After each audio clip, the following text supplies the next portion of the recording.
Türkmenistan soňky 30 ýylyň dowamyndaky iň agyr azyk kynçylyklaryny başdan geçirýär. Soňky bir ýylyň içinde bolsa ýurtdaky açlyk has ýeti duýulýar diýip adatlygyň habarçylary habar berýär. Bu açlygyň sebäbi daşary ýurtlardan import edilýän et önümleriniň kesilmegi.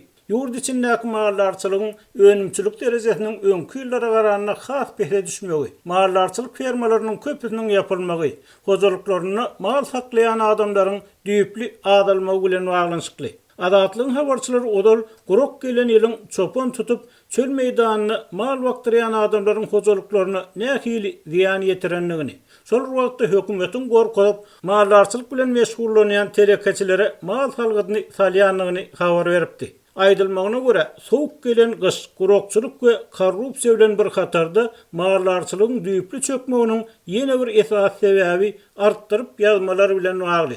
Her ýyl buğday, paýtaçylyk we beýlek ekinler boýunça bol hasylyň alnanlygyny habar berýän ýurtda aslynda adatlygyň habarçylary bilen anonimlik şertinde urlaşan hünärmenleriň köpüsiniň tasdiklamagyna görä döwlet tawşyrygy ýarpy hem ýerine ýetirilmeýär. Hut şu ýagdaý hem mal ýymynyň düýpli adalmagyna we dogamly gytçylygyny, gymmatçylygyny alyp geldi. Lewapdaky habarçylarymyzyň habar berişi ýaly bol hasylanyň paýtanyň çegidiniň ýetmesili bolsa hem mal ýymynyň hem ösümlik ýagynyň ýetmesiligini alyp gelýär. Hut şol çigit ýetmesiligi hem maý aýynda Türkmenawatdaky ýagda godunyň işini togtatdy. Emma düýün bu da goduň 26-njy ýylda gaýtadan işläp başlanýany habar berildi. Ýagda goduny golaýdy gara we kogul, hojamma, galaj etraplaryndan öňkü ýyllardan galan 4000 tonna çigit getirildi. Bu çigit gutoran soň zawod ýene bir aý çemesi planlaşdyrylan bejerişe durup, sentýabr aýynda täze paýta hatyryndan alınjak çigide bil baglaýar diýip ýerli hünärmen Adatlyk radiosynyň habarçysyna aýtdy. Ýagda godunyň işiniň togtamagy hem ösümlik ýagynyň hem paýta çigidi işlenenini öndürilýän mal ýymlarynyň gatalmagyna we gymmatlamagyna alyp gelýär.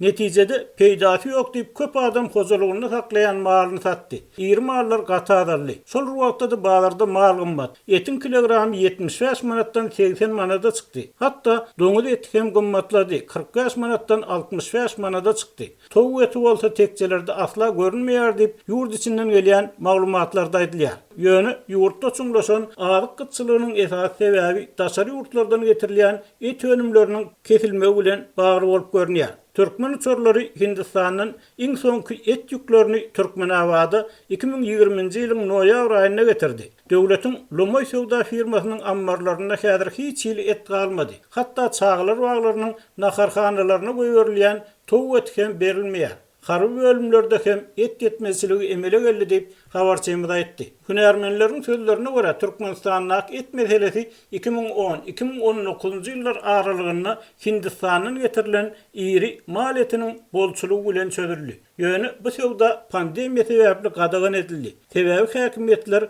bu et bilen koronawirus ýokanjynyň gelmeginden howatyr etdiler.